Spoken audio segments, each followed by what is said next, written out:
Punjabi radio USA ਸਾਰੇ ਸਰੋਤਿਆਂ ਨੂੰ ਬਲਵੰਤ ਕੌਰ ਵੱਲੋਂ ਪਿਆਰ ਭਰੀ ਸਤਿ ਸ਼੍ਰੀ ਅਕਾਲ। ਪ੍ਰੋਗਰਾਮ ਖਬਰ ਤੇ ਨਜ਼ਰ ਪ੍ਰੋਗਰਾਮ ਦੇ ਵਿੱਚ ਖਬਰਾਂ ਤੇ ਝਾਤ ਮਾਰਾਂਗੇ। ਸਾਡੇ ਨਾਲ ਹੋਣਗੇ ਬਲਤੇਜ ਪੰਨੂ ਜੀ, ਦੱਸਣਗੇ ਭਾਰਤ ਵਿੱਚ ਪੰਜਾਬ ਦੇ ਵਿੱਚ ਕੀ ਕੁਛ ਵਾਪਰਿਆ।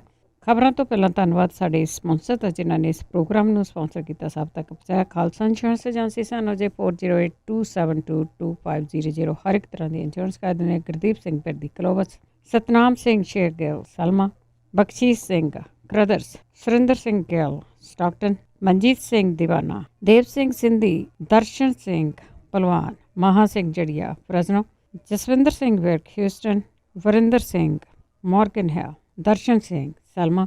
ਬਹੁਤ ਧੰਨਵਾਦ ਕਰਦੇ ਹਾਂ। ਪ੍ਰੋਗਰਾਮਾਂ ਨੂੰ ਸਪਾਂਸਰ ਕਰਦੇ ਹੋ, ਸਭ ਤੱਕ ਪਹੁੰਚਾਉਂਦੇ ਹੋ। ਸਾਡੇ ਨਾਲ ਜੁੜ ਚੁੱਕੇ ਨੇ ਬਲਤੇਜ ਪੰਨੂ। ਸਤਿ ਸ਼੍ਰੀ ਅਕਾਲ, ਸਵਾਗਤ ਹੈ ਜੀ। ਜੀ ਧੰਨਵਾਦ ਜੀ, ਬਹੁਤ ਮਿਹਰਬਾਨੀ। ਤੇ ਗੱਲ ਕਰਦੇ ਹਾਂ ਜੀ ਸਿੱਖਿਆ ਨੀਤੀ ਦੀ। ਕੇਂਦਰ ਨੇ ਕੁਝ ਕੁ ਤਬਦੀਲੀਆਂ ਕੀਤੀਆਂ, ਵੱਡੀਆਂ ਤਬਦੀਲੀਆਂ ਕਿਸਮ ਦੇ ਨਾਲ ਜਿਹੜੀਆਂ ਜੀ ਉਹ ਕਰ ਦਿੱਤੀਆਂ ਨੇ। ਜਿਹੜਾ HRD ਮੰਤਰਾਲਾ ਸੀਗਾ ਉਹਦਾ ਨਾਮ ਵੀ ਬਦਲ ਦਿੱਤਾ। ਇਹਦਾ ਹੁਣ ਜਿਹੜਾ ਨਵਾਂ ਨਾਮ ਹੈ HRD ਮੰਤਰਾਲਾ, ਜਿਹੜਾ ਹਿਊਮਨ ਰਿਸੋਰਸ ਡਿਪਾਰਟਮੈਂਟ ਜਿਹੜਾ ਸੀਗਾ, ਉਹਨੂੰ ਹੁਣ ਐਜੂਕੇਸ਼ਨ ਮੰਤਰਾਲਾ ਨਾਮ ਦਿੱਤਾ ਗਿਆ। ਇਹ ਨਵੀਂ ਕੌਮੀ ਸਿੱਖਿਆ ਨੀਤੀ ਹੈ ਜਿਹਦੀ ਪ੍ਰਵਾਨਗੀ ਦਿੱਤੀ ਗਈ ਹੈ। ਇਹਦੇ 'ਚ ਸਕੂਲੀ ਸਿੱਖਿਆ ਤੋਂ ਲੈ ਕੇ ਹਾਇਰ ਐਜੂਕੇਸ਼ਨ ਤੱਕ ਕੁਛ ਬਦਲਾਅ ਕੀਤੇ ਗਏ ਆ। 5ਵੀਂ ਤੱਕ ਮਾਂ ਬੋਲੀ ਦੇ ਵਿੱਚ ਪੜ੍ਹਾਈ ਕਰਵਾਈ ਜਾਊਗੀ। ਜਿਹੜੀ ਹਾਇਰ ਐਜੂਕੇਸ਼ਨ ਦੀਆਂ ਸੰਸਥਾਵਾਂ ਨੇ ਉੱਥੇ ਇੱਕੋ ਪ੍ਰਬੰਧਕ ਹੋਊਗਾ। ਡਿਗਰੀ ਕੋਰਸਾਂ ਦਾਖਲੇ ਤੇ ਛੱਡਣ ਤੋਂ ਬਾਅਦ ਵਿਦਿਆਰਥੀਆਂ ਲਈ ਕਈ ਰਾਹ ਹੋਣਗੇ। ਨਵੇਂ ਪ੍ਰਬੰਧ 'ਚ MA ਤੇ ਡਿਗਰੀ ਪ੍ਰੋਗਰਾਮਾਂ ਤੋਂ ਬਾਅਦ MPhil ਨੂੰ ਖਤਮ ਕੀਤਾ ਜਾਊਗਾ। ਸਿੱਖਿਆ ਨੀਤੀ ਦੇ ਵਿੱਚ 1992 ਦਾ ਜਿਹੜਾ ਸੀਗਾ ਜੀ, ਉਹਦੇ 'ਚ ਸੋਧ ਇਹ ਪਈ ਆ। ਜਿਹੜਾ ਇਹਦੇ ਵਿੱਚ ਦੱਸਿਆ ਜਿਹੜਾ ਜੀ ਗਿਆ ਕੁਝ ਤੇ ਪੂਰੇ ਢਾਂਚੇ ਨੂੰ ਬਦਲਣ ਦੇ ਉੱਤੇ ਧਿਆਨ ਜਿਹੜਾ ਜੀ ਉਹ ਦੇਣਾ ਚਾਹੁੰਦੀ ਹੈ ਕੇਂਦਰ ਦੀ ਸਰਕਾਰ। ਨਵੀਂ ਨੀਤੀ ਦੇ ਵਿੱਚ ਜਿਹੜੀਆਂ ਵਿਦੇਸ਼ੀ ਯੂਨੀਵਰਸਿਟੀਆਂ ਲਈ ਭਾਰਤ ਦੇ ਵਿੱਚ ਕੈਂਪਸ ਜਿਹੜਾ ਉਹ ਸਥਾਪਿਤ ਕਰਨ ਦਾ ਰਾਹ ਪੱਧਰਾ ਕੀਤਾ ਗਿਆ। ਦੁਨੀਆ ਦੀਆਂ ਟਾਪ ਦੀਆਂ 100 ਵਿਦੇਸ਼ੀ ਯੂਨੀਵਰਸਿਟੀਆਂ ਨੂੰ ਇੱਕ ਕਾਨੂੰਨ ਦੇ ਰਾਹੀਂ ਭਾਰਤ ਦੇ ਵਿੱਚ ਆਪਰੇਟ ਕਰਨ ਦੀ ਪਰਮਿਸ਼ਨ ਦਿੱਤੀ ਜਾਊਗੀ। ਇਹਦੇ ਵਿੱਚ ਪੜ੍ਹਾਈ ਕਰਨੀ ਕਾਫੀ ਮਹਿੰਗੀ ਹੋਊਗੀ ਤੇ ਪੈਸੇ ਵਾਲੇ ਹੀ ਪੜ੍ਹ ਸਕਣਗੇ। ਨਵੀਂ ਨੀਤੀ ਦੇ ਤਹਿਤ ਪ੍ਰੀ ਪ੍ਰਾਇਮਰੀ ਸਿੱਖਿਆ ਜਿਹੜੀ 3 ਤੋਂ 6ਵੀਂ ਤੱਕ ਦੇ ਬੱਚਿਆਂ ਲਈ 2020 ਤੱਕ ਇਹਦਾ ਵਿਸ਼ਵੀਕਰਨ ਜਿਹੜਾ ਜੀ ਉਹ ਕੀਤਾ ਜਾਣਾ। 2030 ਤੱਕ 3 ਤੋਂ 18 ਸਾਲ ਦੇ ਬੱਚਿਆਂ ਲਈ ਸਿੱਖਿਆ ਲਾਜ਼ਮੀ ਕੀਤੀ ਜਾਣੀ ਹੈ। ਨਵੇਂ ਸਿਲੇਬਸ ਤਿਆਰ ਕਰਨ ਦਾ ਜਿਹੜਾ ਜੀ ਉਹ ਪ੍ਰਸਤਾਵ ਹੈ। ਇਹਦੇ ਉੱਤੇ ਜਿਹੜੇ ਨਾਲ ਦੀ ਨਾਲ ਜਿਹੜੀ ਜੀ ਇਹਦਾ ਵਿਰੋਧ ਵੀ ਸ਼ੁਰੂ ਹੋ ਗਿਆ। CPM ਨੇ ਨਵੀਂ ਸਿੱਖਿਆ ਨੀਤੀ ਦਾ ਵਿਰੋਧ ਕੀਤਾ। ਇਹ ਕਿਹਾ ਕਿ ਇੱਕ ਪਾਸੜ ਮੁਹਿੰਮ ਹੈ ਤੇ ਇਹ ਭਾਰਤ ਦੀ ਸਿੱਖਿਆ ਪ੍ਰਣਾਲੀ ਨੂੰ ਤਬਾਹ ਕਰਨ ਦੇ ਵਾਸਤੇ ਲਿਆਂਦੀ ਗਈ। CPM ਇਹ ਕਹਿੰਦੀ ਹੈ ਕਿ ਨੀਤੀ ਬਣਾਉਣ ਦੀ ਪ੍ਰਕਿਰਿਆ ਦੇ ਦੌਰਾਨ ਸੰਸਦ ਨੂੰ ਪੂਰੇ ਤਰੀਕੇ ਦੇ ਨਾਲ ਨਕਾਰ ਦਿੱਤਾ ਗਿਆ। ਉਹ ਕਹਿੰਦੇ ਕਿ ਨਵੀਂ ਸਿੱਖਿਆ ਨੀਤੀ ਦੇ ਨਾਲ ਫਿਰਕੂਵਾਦ ਤੇ ਵਪਾਰ ਨੂੰ ਤਰਜੀਹ ਮਿਲੂਗੀ ਔਰ ਨਵੀਂ ਸਿੱਖਿਆ ਨੀਤੀ ਥੋਪ ਕੇ ਸਰਕਾਰ ਸੰਵਿਧਾਨ ਦੀ ਉਲੰਘਣਾ ਕਰ ਰਹੀ ਹੈ। ਇਹ CPM ਨੇ ਜਿਹੜਾ ਜੀ ਉਹ ਬਿਆਨ ਦਿੱਤਾ। ਜਦੋਂ ਕਿ ਦਿੱਲੀ ਯੂਨੀਵਰਸਿਟੀ ਦੇ ਮਨੋਵਿਗਿਆਨਕ ਵਿਭਾਗ ਦੇ ਸਾਬਕਾ ਮੁਖੀ ਨੇ ਪ੍ਰੋਫੈਸਰ ਗਿਰੀਸ਼ਵਰ ਮਿਸ਼ਰਾ, ਉਹ ਇਹ ਕਹਿੰਦੇ ਆ ਕਿ ਨਵੀਂ ਸਿੱਖਿਆ ਨੀਤੀ ਲਾਗੂ ਕਰਨ ਦੇ ਵਿੱਚ ਬਹੁਤ ਸਾਰੀਆਂ ਦਿੱਕਤਾਂ ਨੇ। ਸਕੂਲਾਂ ਦੇ ਵਿੱਚ ਸਟੂਡੈਂਟ ਤੇ ਜਿਹੜੇ ਟੀਚਰ ਨੇ ਉਹਨਾਂ ਦੀ ਪੂਰੀ ਗਿਣਤੀ ਨਹੀਂ ਹੈਗੀ। ਯੂਨੀਵਰਸਿਟੀਆਂ ਦੇ ਵਿੱਚ ਵੀ ਪ੍ਰੋਫੈਸਰ ਘੱਟ ਨੇ। ਐਡਹੌਕ ਦੇ ਉੱਤੇ ਗੈਸਟ ਟੀਚਰ ਜਿਹੜੇ ਨੇ ਉਹ ਅਸੁਰੱਖਿਆ ਦੀ ਭਾਵਨਾ ਦੇ ਨਾਲ ਜਿਹੜਾ ਉਹ ਪੜ੍ਹਾ ਰਹੇ ਆ। ਇਸ ਕਰਕੇ ਇਸ ਨੀਤੀ ਨੂੰ ਜ਼ਮੀਨ ਤੇ ਲਾਉਣਾ ਬੜਾ ਔਖਾ। ਦੇਖਦੇ ਹਾਂ ਜੀ ਕਿ ਬਾਕੀ ਆਉਂਦੇ ਦਿਨਾਂ ਦੇ ਦੌਰਾਨ ਇਹਦਾ ਜਿਹੜੀਆਂ ਵਿਰੋਧੀ ਧਿਰਾਂ ਨੇ ਉਹ ਕਿਵੇਂ ਕਰਦੀਆਂ ਨੇ। ਪਰ ਇਹ ਜਿਹੜਾ ਇੱਕ ਮੇਨ ਏਜੰਡਾ ਸੀ ਭਾਰਤੀ ਜਨਤਾ ਪਾਰਟੀ ਦਾ, ਉਹਨੇ ਇਹ ਉਸ ਏਜੰਡੇ ਦੇ ਉੱਤੇ ਕੰਮ ਕਰਦਿਆਂ ਜਿਹੜਾ ਜੀ ਇਹਨੂੰ ਲੈ ਕੇ ਆਏ ਨੇ। ਜੀ ਬਿਲਕੁਲ, ਬਹੁਤ ਕੁਛ ਚੱਲੂਗਾ ਜੀ ਹਜੇ। ਅੱਗੇ ਕਰਦੇ ਹਾਂ ਪੰਜਾਬ ਦੇ ਵਿੱਚ ਕਰੋਨਾ ਦੀ ਗੱਲ। ਇੱਕ ਦਿਨ ਦੇ ਵਿੱਚ ਹੀ 25 ਮੌਤਾਂ।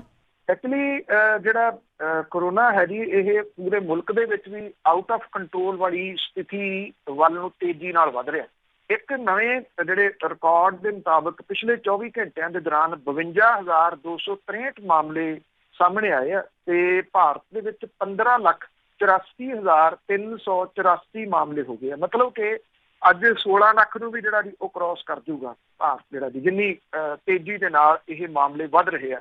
775 ਮੌਤਾਂ ਪਿਛਲੇ 24 ਘੰਟਿਆਂ ਦੇ ਦੌਰਾਨ ਹੋਈ। 35,000 ਤੋਂ ਗਿਣਤੀ ਟੱਪ ਗਈ ਹੈ ਮੌਤਾਂ ਦੀ। 35,003 ਹੋਈਆਂ ਨੇ। ਮਹਾਰਾਸ਼ਟਰ ਦੇ ਵਿੱਚ ਗਿਣਤੀ ਜਿਹੜੀ ਜੀ 4 ਲੱਖ ਨੂੰ ਕ੍ਰਾਸ ਕਰ ਗਈ ਹੈ। 4,06,51 ਹੋਏ ਔਰ 14,463 ਮੌਤਾਂ ਹੋਈਆਂ ਨੇ। ਤਾਮਿਲਨਾਡੂ ਦੇ ਵਿੱਚ ਗਿਣਤੀ 2,34,114 ਤੇ ਪਹੁੰਚ ਗਈ ਔਰ 82 ਮੌਤਾਂ ਦੇ ਨਾਲ 3741 ਮੌਤਾਂ ਇੱਥੇ ਜਿਹੜੀਆਂ ਉਹ ਹੋਈਆਂ ਨੇ। ਦੂਜੇ ਨੰਬਰ ਦੇ ਉੱਤੇ ਹੈ ਤਾਮਿਲਨਾਡੂ। ਤੀਜੇ ਤੇ ਜਿਹੜਾ ਜੀ ਉਹ ਦਿੱਲੀ ਹੈ। ਦਿੱਲੀ ਦੇ ਵਿੱਚ ਜਿਹੜਾ ਕੇਸਾਂ ਦਾ ਅੰਕੜਾ ਵੀ ਘਟਿਆ।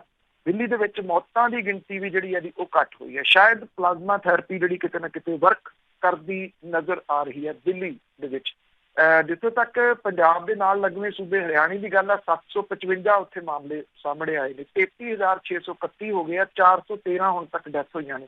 ਪੰਜਾਬ ਦੇ ਵਿੱਚ ਜਿਹੜਾ ਮੌਤਾਂ ਦਾ ਅੰਕੜਾ ਉਹ ਡੇ ਬਾਈ ਡੇ ਵੱਧਦਾ ਤੁਰਿਆ ਜਾ ਰਿਹਾ ਜੀ। 14-15 ਡੈਥ ਜਿਹੜੀਆਂ ਉਹ ਰੋਜ਼ ਹੋ ਰਹੀਆਂ ਸੀਗੀਆਂ, ਪਰ 24 ਘੰਟਿਆਂ ਦੇ ਦੌਰਾਨ 25 ਮੌਤਾਂ ਦੇ ਨਾਲ ਇੱਕ ਵਾਰੀ ਮਿਸ਼ਨ ਫਤਿਹ ਉਹਦੇ ਉੱਤੇ ਸਾਰੇ ਤੇ ਵੱਡੇ ਸਵਾਲੀਆ ਚਿੰਨ੍ਹ ਉਹ ਖੜੇ ਹੋ ਗਏ ਆ।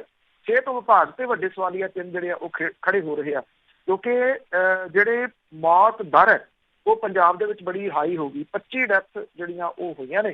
ਜਲੰਧਰ 10, ਲੁਧਿਆਣੇ 'ਚ 9, ਅੰਮ੍ਰਿਤਸਰ 3, ਗੁਰਦਾਸਪੁਰ 2, ਪਟਿਆਲੇ ਦੇ ਵਿੱਚ 1 ਮੌਤ ਪਿਛਲੇ 24 ਘੰਟਿਆਂ ਦੇ ਦੌਰਾਨ ਹੋਈ ਹੈ ਔਰ 568 ਨਵੇਂ ਮਾਮਲੇ ਜਿਹੜੇ ਇੱਥੇ ਪੰਜਾਬ ਦੇ ਵਿੱਚ ਦਰਜ ਕੀਤੇ ਗਏ ਆ ਔਰ ਪੰਜਾਬ ਦੇ ਵਿੱਚ 14,946 ਟੋਟਲ ਹੋ ਚੁੱਕੇ ਆ ਮਾਮਲੇ ਔਰ 25 ਇਹਨਾਂ ਜਿਹੜੀਆਂ ਡੈਥ ਨੇ ਉਹਦੇ ਨਾਲ 361 ਲੋਕ ਜਿਹੜੇ ਆ ਉਹ ਮੌਤ ਦੇ ਮੂੰਹ ਜਾ ਪਏ ਨੇ।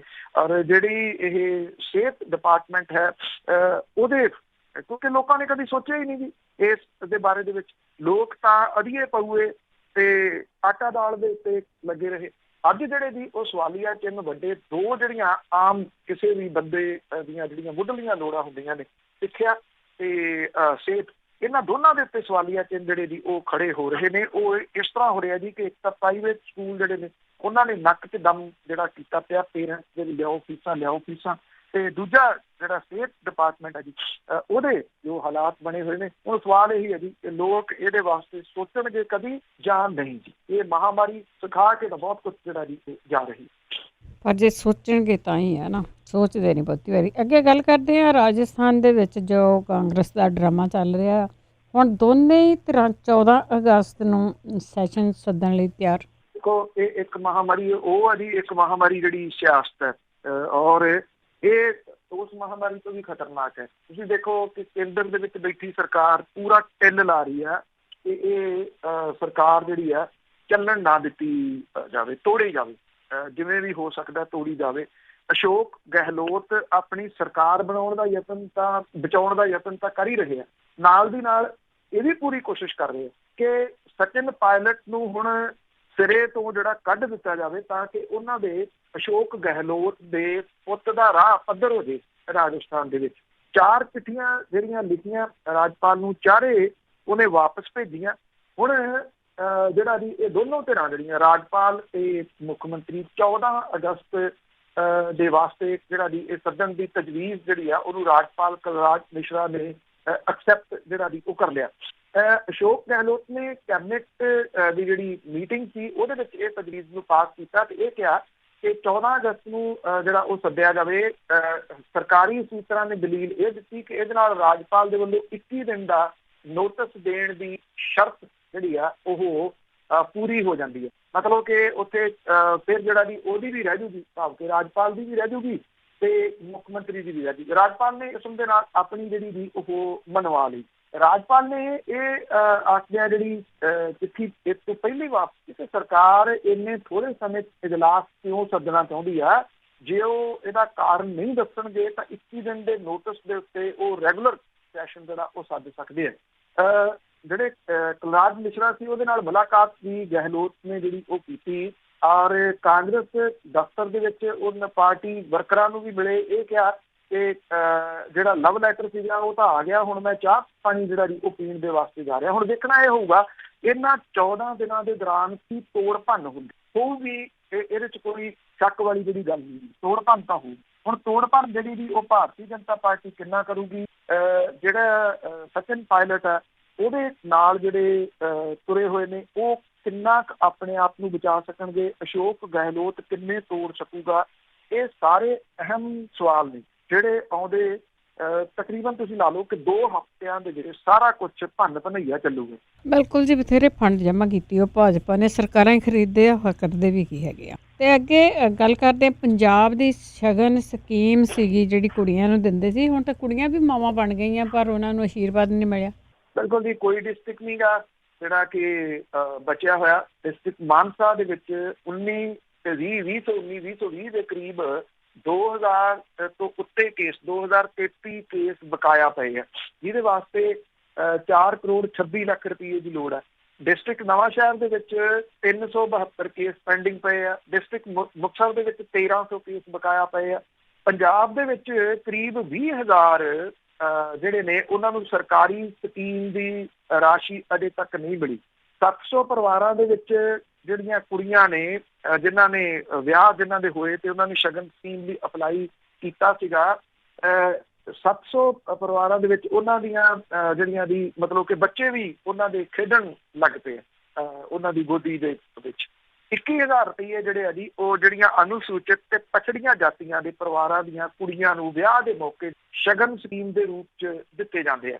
ਲੁਧਿਆਣਾ ਦੇ ਪਿੰਡ ਢੋਲਣਵਾਲ ਦੀ ਜਿਹੜੀ ਬਲਜੀਤ ਕੌਰ ਹੈ, ਉਹਨੂੰ ਅਜੇ ਤੱਕ ਸਰਕਾਰੀ ਆਸ਼ੀਰਵਾਦ ਨਹੀਂ ਮਿਲਿਆ। ਉਹ ਮਾਂ ਬਣ ਚੁੱਕੀ ਹੈ, 4 ਮਹੀਨਿਆਂ ਦੀ ਬੱਚੀ ਉਹਦੀ ਹੋ ਗਈ ਹੈ। ਉਹਦੀ ਮਾਂ ਜਿਹੜੀ ਵਿਧਵਾ ਸੀ, ਉਹਨੇ ਕਰਜ਼ਾ ਚੁੱਕ ਕੇ ਉਹਦਾ ਵਿਆਹ ਕੀਤਾ ਸੀ। ਇਹ ਆਸ ਸੀ ਵੀ ਜਿਹੜਾ 20,000 ਉਹਨੇ ਚੁੱਕਿਆ, ਚਲੋ 21,000 ਆਉਣਾ ਉੱਥੋਂ ਪੰਜਾਬ ਸਰਕਾਰ ਤੋਂ, ਉਹ ਕਰਜ਼ਾ ਲਾ ਦੂਗੀ। ਉਹ ਕਹਿੰਦੀ ਅਜੇ ਤੱਕ ਨਹੀਂ ਮਿਲਿਆ, ਉਹਦਾ ਵਿਆਜ ਉਹਦੇ ਸਿਰ ਪਈ ਜਾਂਦਾ। ਲੁਧਿਆਣੇ ਦੇ ਦੀਪਨਗਰ ਦਾ ਇੱਕ ਮਜ਼ਦੂਰ ਜਿਹੜਾ ਜੀ, ਉਹਨੇ ਕਰਜ਼ਾ ਚੁੱਕਿਆ ਆਪਣੀ ਕੁੜੀ ਦੇ ਵਾਸਤੇ ਕਿ ਸਰਕਾਰ 27 ਅਪ੍ਰੈਲ 19 ਦੇ ਵਿੱਚ ਹੁਣ ਉਹਨੂੰ ਜਿਹੜਾ ਜੀ ਕੰਮ ਨਹੀਂ ਮਿਲ ਰਿਹਾ ਲੋਕਡਾਊਨ ਕਰਕੇ। ਉਹ ਕਹਿੰਦਾ ਮੈਂ ਕਿਸ਼ਤਾਂ ਦੇਣ ਤੋਂ ਵੀ ਜਿਹੜਾ ਜੀ ਉਹ ਬੈਠਾ। ਉਹਦੀ ਵੀ ਜਿਹੜੀ ਕੁੜੀ ਦਾ ਜਿਹਦਾ ਵਿਆਹ ਹੋਇਆ ਸੀਗਾ, ਉਹਦੇ ਬੱਚਾ ਵੀ ਇਸ ਵੇਲੇ ਤਰਨਤਾਰਨ ਦੇ ਪਿੰਡ ਘੋੜਕਾ, ਉੱਥੇ ਜਿਹੜਾ ਇੱਕ ਮਜ਼ਦੂਰ ਆ, ਉਹਦੀ ਕੁੜੀ, ਉਹਦੇ ਕੋਲੇ 3 ਮਹੀਨਿਆਂ ਦੀ ਬੱਚੀ ਹੈ। ਅਜੇ ਤੱਕ ਸਰਕਾਰੀ ਸ਼ਗਨ ਉਹਨੂੰ ਜਿਹੜਾ ਉਹ ਨਹੀਂ ਮਿਲਿਆ। ਔਰ ਤਰਨਤਾਰਨ ਦੇ ਪਿੰਡ ਬਾਗੜੀਆ ਦਾ ਇੱਕ ਰਿਕਸ਼ਾ ਚਲਾਉਣ ਵਾਲਾ ਜੀ, ਉਹਦੀ ਧੀ ਦੇ ਵਿਆਹ ਹੋਏ ਨੂੰ 13 ਮਹੀਨੇ ਦਿੱਤੇ ਆ, ਅਜੇ ਤੱਕ ਉਹਨੂੰ ਆਸ਼ੀਰਵਾਦ ਜਿਹੜਾ ਜੀ ਉਹ ਨਹੀਂ ਮਿਲਿਆ। ਤੁਸੀਂ ਦੇਖੋ ਕੈਸੇ ਅਨਪੜ੍ਹ ਲੋਕ ਜਿਹੜੇ ਆ ਜੀ ਉਹ ਬਿਠਾਏ ਹੋਏ ਆ ਅਹੁਦਿਆਂ ਦੇ ਉੱਤੇ। ਇਸ ਮਹਿਕਮੇ ਦੇ ਜਿਹੜੇ ਮੰਤਰੀ ਨੇ ਉਹਨੇ ਸਾਧੂ ਸਿੰਘ ਧਰਮਸੋਤ, ਸਭ ਨੂੰ ਪਤਾ ਕਿ ਅਨਪੜ੍ਹ ਨੇ। ਉਹ ਕਹਿੰਦੇ ਹੈ ਕਿ ਜਿਹੜੀ ਇਹ ਥੋੜੀ ਡਿਲੇ ਹੋ ਗਈ ਇਹ ਮਹਾਮਾਰੀ ਕਰਕੇ, ਤੇ ਇਹ ਰਾਸ਼ੀ ਜਿਹੜੀ ਇਹਦੀ ਛੇਤੀ ਪਹੁੰਚ ਜੂਗੀ। ਇਹ ਵੀ ਕਹਿਤਾ ਕਿ ਸਰਕਾਰ ਦੇ ਵੱਲੋਂ ਇਹ ਰਾਸ਼ੀ 51,000 ਕੀ ਹੋਊਗੀ, ਕਿਉਂਕਿ ਜਦੋਂ 2017 ਦੀਆਂ ਚੋਣਾਂ ਹੋਈਆਂ ਸੀ ਉਦੋਂ ਸਰਕਾਰ ਨੇ 51,000 ਕਰਨ ਦਾ ਵਾਅਦਾ ਕੀਤਾ ਸੀ ਆਪਣੀ ਚੋਣ ਮੈਨੀਫੈਸਟੋ। ਸਾਧੂ ਸਿੰਘ ਧਰਮਸੋਤ ਕਹਿੰਦੇ ਕਿ ਹਰ 3 ਮਹੀਨਿਆਂ ਤੋਂ ਬਾਅਦ ਰਾਸ਼ੀ ਭੇਜ ਦਿੱਤੀ ਜਾਂਦੀ ਹੈ, ਪਰ ਇਹ ਮਹਾਮਾਰੀ ਕਰਕੇ ਰੁਕ ਗਈ। ਸਾਧੂ ਸਿੰਘ ਧਰਮਸੋਤ, ਤੂੰ ਕਿਸੇ ਅਫਸਰ ਦੀ ਸਲਾਹ ਲੈ ਲਾ, ਉਸ ਤੋਂ ਪੁੱਛ ਲਾ ਮੈਂ ਟੈਕਨੀਕਲੀ ਕੀ ਜਵਾਬ ਦੇਵਾਂ। ਜੂਨ 2019 ਮਾਰਚ 2019 ਦੇ ਵਿਆਹ ਹੋਏ ਔਰ ਇਹ ਉਦੋਂ ਹੀ ਦੇਣੀ ਹੁੰਦੀ ਹੈ ਜਿਹੜੀ ਸ਼ਗਨ ਸਕੀਮ ਹੈ। ਉਦੋਂ ਤਾਂ ਮਹਾਮਾਰੀ ਥੋੜੀ ਆਈ ਹੋਈ ਸੀ। ਮਾਰਚ 19 ਦੇ ਵਿੱਚ ਮਹਾਮਾਰੀ ਕਿਹੜੀ ਆਈ ਹੋਈ? ਸੋ ਹਾਂ, ਇੰਨਾ ਜ਼ਰੂਰ ਹੈ ਕਿ ਅਕਲ ਨੂੰ ਮਹਾਮਾਰੀ ਜਿਹੜੀ ਹੈ ਜੀ ਉਹ ਆਈ ਹੋਈ ਹੈ, ਜਿਹੜੀ ਕਿ ਲੰਬੀ ਰਹੀ। ਇਹ ਉਹੀ ਲੋਕ ਨੇ ਜਿਨ੍ਹਾਂ ਨੂੰ ਉਲਝਾਇਆ ਜਾਂਦਾ ਵੋਟਾਂ ਦੇ ਵਿੱਚ ਕਿ ਤੁਹਾਡੀ ਸ਼ਗਨ ਸਕੀਮ 51,000 ਰੁਪਏ ਕੁੜੀਆਂ ਦੀ ਕਰ ਦਿੰਦੀ। ਲੋਕ ਕਹਿੰਦੇ ਅੱਛਾ 21,000 ਮਿਲਦਾ ਸੀ, ਹੁਣ 51,000 ਮਿਲੇਗਾ, ਪਾਓ ਵੋਟ ਪਾ ਕੇ। ਹੁਣ ਜਿਹੜਾ ਜੀ ਉਹ ਉਡੀਕ ਦੇ ਮਗਰ ਤੁਰੇ ਫਿਰਦੇ ਨੇ ਦਫ਼ਤਰਾਂ ਦੇ ਜਿਹੜੇ ਜੀ। ਧਰਮਸੋਤ ਤੇ ਤਾਂ ਕੁਛ ਜ਼ਿਆਦਾ ਹੀ ਕਹਿੰਦੇ ਬਿਮਾਰੀ ਚਿੰਬੜੀ ਹੋਈ ਆ, ਬਹੁਤ ਕੁਛ ਇਸ ਤਰ੍ਹਾਂ ਬੋਲਦਾ। ਅੱਗੇ ਗੱਲ ਕਰਦੇ ਹਾਂ ਸਿਰਸਾ ਵਾਲੇ ਦੀ, ਡੇਰੇ ਦੀ। ਉਸਨੇ ਜੇਲ੍ਹ ਦੇ ਵਿੱਚ ਇੱਕ ਚਿੱਠੀ ਲਿਖੀ ਆ ਤੇ ਦੂਜਾ ਧੜਾ ਕਹਿੰਦਾ ਕਿ ਹਨੀਪ੍ਰੀਤ ਨੇ ਝੂਠੀ ਚਿੱਠੀ ਲਿਆਂਦੀ ਹੈ। ਇਹ ਚਿੱਠੀ ਹਿੰਦੀ ਦੇ ਵਿੱਚ ਹੈ ਔਰ ਜੇ ਚਿੱਠੀ ਮੇਰੇ ਕੋਲ ਹੈਗੀ ਇਹਦੀ ਜਿਹੜੇ ਫੋਟੋ, ਜੇ ਉਹਨੂੰ ਤੁਸੀਂ ਦੇਖੋ ਤੇ ਉਹ ਜਿੰਨਾ ਫੁੱਟੇ ਦੇ ਨਾਲ ਲਾਈਨਾਂ ਜਿਹੜੀਆਂ ਜੀ ਉਹ ਖਿੱਚ ਕੇ ਦੀ ਐਨ ਲਾਈਨ ਦੇ ਵਿੱਚ, ਜਦੋਂ ਅੱਜ ਕੱਲ੍ਹ ਪਤਾ ਨਹੀਂ, ਮੇਰਾ ਤਾਂ ਨਹੀਂ ਖਿਆਲ ਆਉਂਦਾ, ਪਹਿਲਾਂ ਹੁੰਦਾ ਸੀਗਾ ਕੁਐਸਚਨ ਪੇਪਰ ਦੇ ਉੱਤੇ ਲਿਖਿਆ ਹੁੰਦਾ ਸੀਗਾ ਕਿ ਸੁੰਦਰ ਲਿਖਾਈ ਦੇ 5 ਅੰਕ ਵਾਧੂ ਮਿਲਣਗੇ, ਤੇ ਉਹ ਦੀ ਬਹੁਤ ਸਿਸਟੇਮੈਟਿਕਲੀ ਜਿਹੜੀ ਉਹ ਲਿਖੀ ਹੋਈ ਹੱਥ ਲਿਖਤ ਹੈ, ਹਿੰਦੀ ਦੇ ਵਿੱਚ ਹੈ, ਪਰ ਜਿਹੜੀਆਂ ਲਾਈਨਾਂ ਮਾਰ ਕੇ ਜਿਹੜੀ ਉਹ ਕੀਤੀ ਹੋਈ ਹੈ। ਔਰ ਇਹ ਕਿਹਾ ਗਿਆ ਕਿ ਇਹ ਜੇਲ੍ਹ ਦੇ ਵਿੱਚੋਂ ਲਿਖੀ ਆ, 25 ਤਰੀਕ ਨੂੰ ਲਿਖੀ ਆ, ਇਹ ਵੀ ਕਿਹਾ ਗਿਆ। ਇਹਦੇ ਵਿੱਚ ਕਾਫੀ ਕੁਛ ਉਹਨੇ ਸਰਤੇ ਵਾਲੇ ਨੇ ਲਿਖਿਆ। ਇੱਕ ਤਾਂ ਇਹ ਗੱਲਾਂ ਲਿਖੀਆਂ ਕਿ ਜਿਹੜੀ ਸਰਕਾਰ ਡਾਇਰੈਕਸ਼ਨਾਂ ਦੇ ਰਹੀ ਆ ਉਹਨੂੰ ਮੰਨੋ, 7 ਫੁੱਟ ਦੀ ਦੂਰੀ ਰੱਖੋ, ਕਾੜਾ ਪੀਓ। ਔਰ ਜਿਹੜਾ ਇੱਕ ਧੜਾ ਹੈ ਇੱਥੇ ਡੇਰੇ ਦੇ ਅੰਦਰਲਾ, ਉਹ ਇਹ ਕਹਿੰਦਾ ਵੀ ਇਹ ਚਿੱਠੀ ਹਨੀਪ੍ਰੀਤ ਨੇ ਆਪਣੇ ਪੱਲਿਓ ਬਣਾਈ ਹੈ।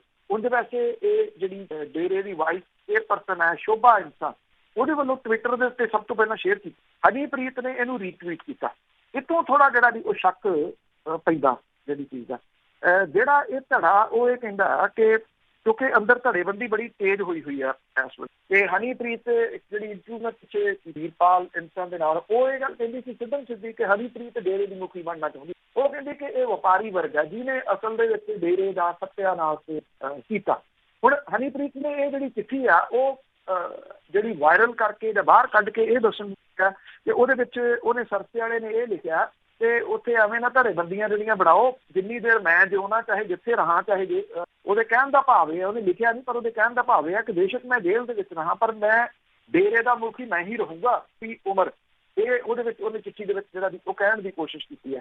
ਜਿਹੜਾ ਇਹ ਧੜਾ ਦੂਜਾ ਦੋਸ਼ ਲਾ ਰਿਹਾ ਕਿ ਚਿੱਠੀ ਝੂਠੀ ਆ ਉਹ ਇਹ ਵੀ ਕਹਿੰਦਾ ਇੱਕ ਵੀਡੀਓ ਦੇ ਵਿੱਚ ਜਿਹੜੀ ਉਹ ਵੀਡੀਓ ਮੈਂ ਦੇਖੀ ਆ ਅੱਜ ਤੜਕੇ ਉਹ ਇਹ ਕਹਿੰਦਾ ਕਿ ਜਿਹੜਾ ਕਾੜਾ ਹੈ ਉਹ ਹਨੀਪ੍ਰੀਤ ਦੀ ਕੰਪਨੀ ਜਿਹੜੀ ਹੈ ਜੀ ਉਹ ਬਣਾ ਕੇ MSG ਦੇ ਨਾਂ ਦੇ ਹੇਠ ਵੇਚ ਰਹੀ ਆ ਇਸੇ ਕਰਕੇ ਇਸ ਚਿੱਠੀ ਦੇ ਵਿੱਚ ਕਾੜੇ ਦਾ ਜ਼ਿਕਰ ਹੈ ਕਿ ਲੋਕ ਵੱਧ ਤੋਂ ਵੱਧ ਉਹਦੀ ਕੰਪਨੀ ਦਾ ਕਾੜਾ ਜਿਹੜਾ ਜੀ ਉਹ ਖਰੀਦ ਸਕਣ ਪਰ ਜੋ ਅੰਦਰ ਕਾੜਾ ਰਿੱਝ ਰਿਹਾ ਜੀ ਉਹ ਹੌਲੀ ਹੌਲੀ ਬਾਹਰ ਆ ਰਿਹਾ।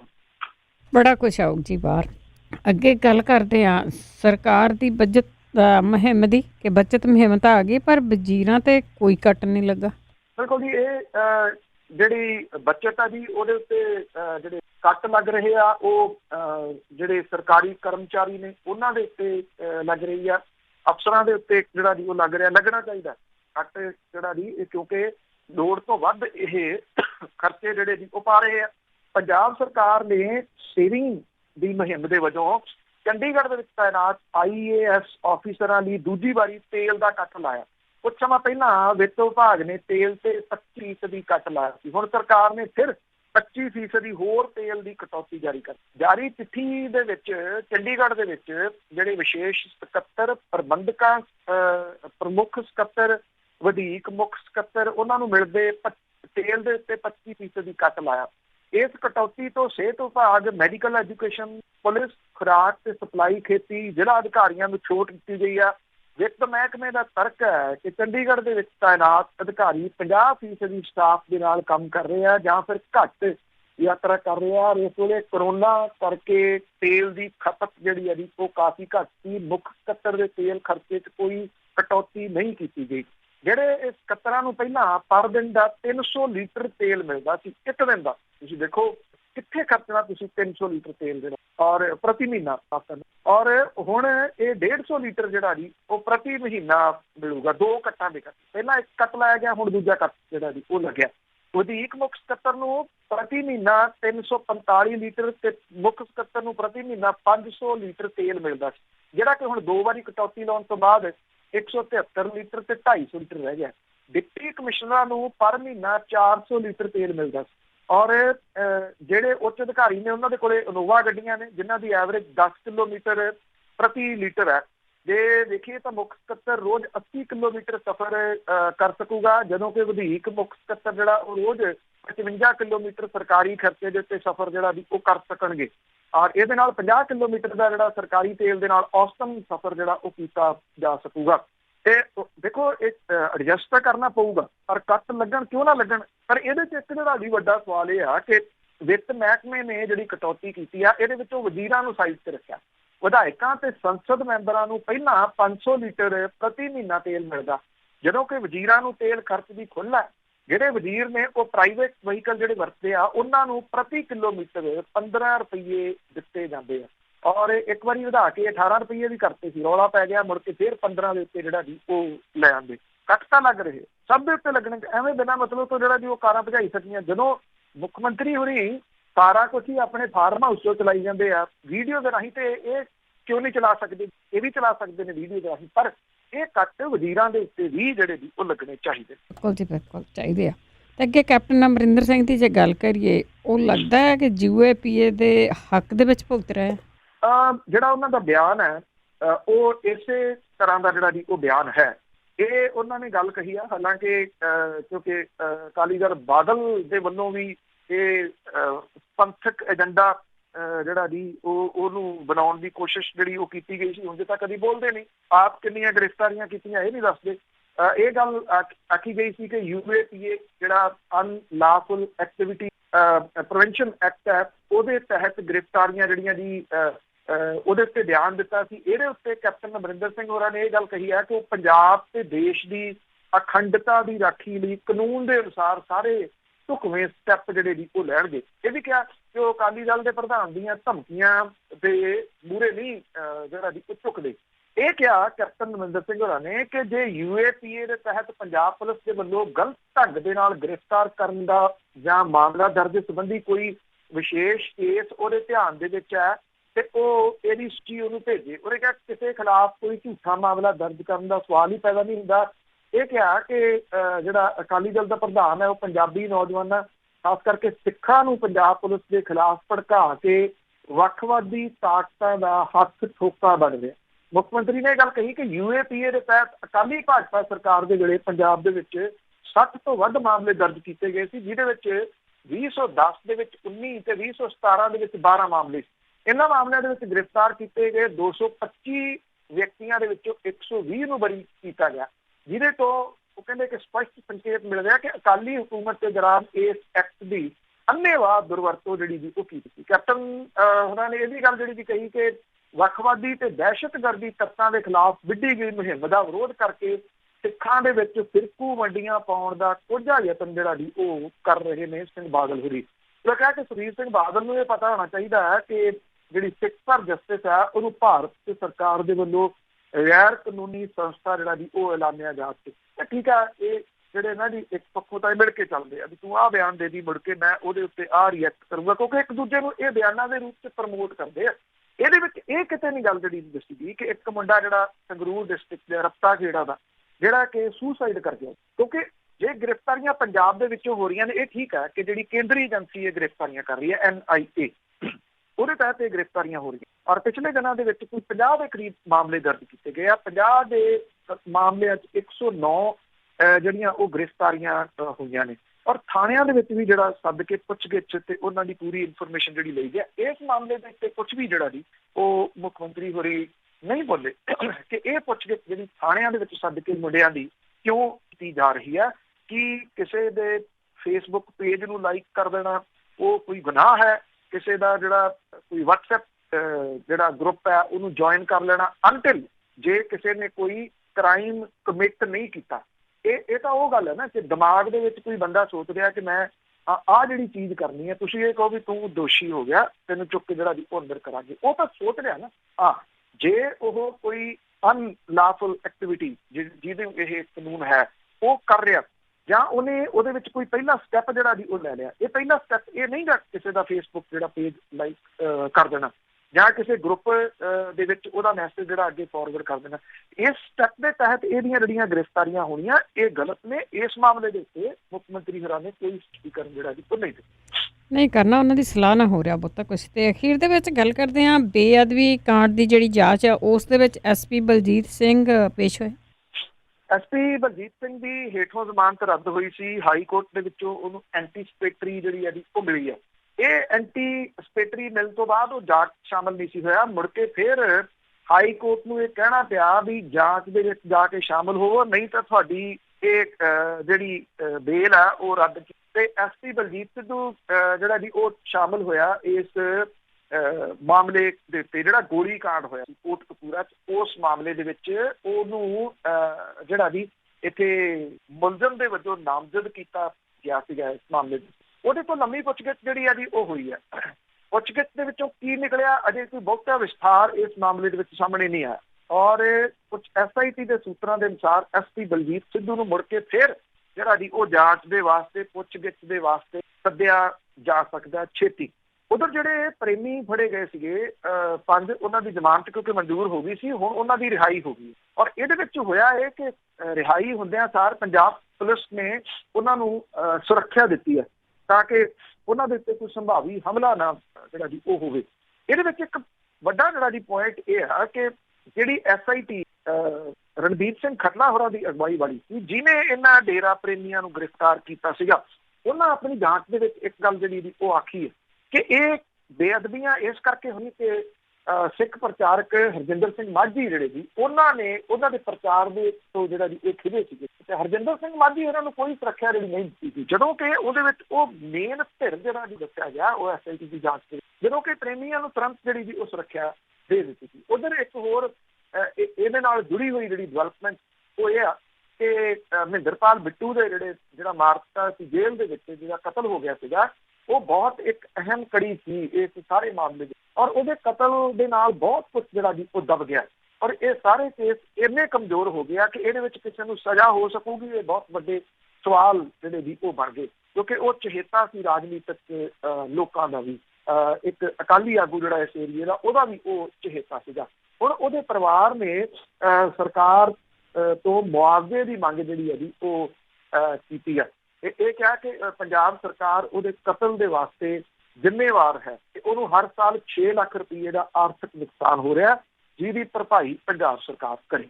ਕਰ ਦੋਗੇ ਜੀ, ਹੋਰ ਜੇਲ੍ਹ ਦੇ ਵਿੱਚ ਬੰਦਾ ਮਾਰਨਾ ਕੋਈ ਸੌਖਾ ਆ। ਬਹੁਤ ਬਹੁਤ ਧੰਨਵਾਦ ਬਲਤੇਜ ਪੰਨੂ ਜੀ। ਮਿਹਰਬਾਨੀ ਜੀ, ਧੰਨਵਾਦ, ਸਤਿ ਸ਼੍ਰੀ ਅਕਾਲ। ਸਤਿ ਸ਼੍ਰੀ ਅਕਾਲ ਜੀ। ਤੇ ਸਰੋਤੇ ਸਨ ਬਲਤੇਜ ਪੰਨੂ ਜੋ ਸਾਡੇ ਨਾਲ ਜੁੜਦੇ ਨੇ, ਕਰਦੇ ਨੇ ਖਬਰਾਂ। ਇਸੇ ਦੇ ਨਾਲ ਸਾਡਾ ਅੱਜ ਦਾ ਬੁਲਟਨ ਇੱਥੇ ਸਮਾਪਤ। ਬਲਵਿੰਦਰ ਕੌਰ ਵੱਲੋਂ ਵੀ ਆਪ ਸਭ ਨੂੰ ਹੀ ਪਿਆਰ ਭਰੀ ਸਤਿ ਸ਼੍ਰੀ ਅਕਾਲ।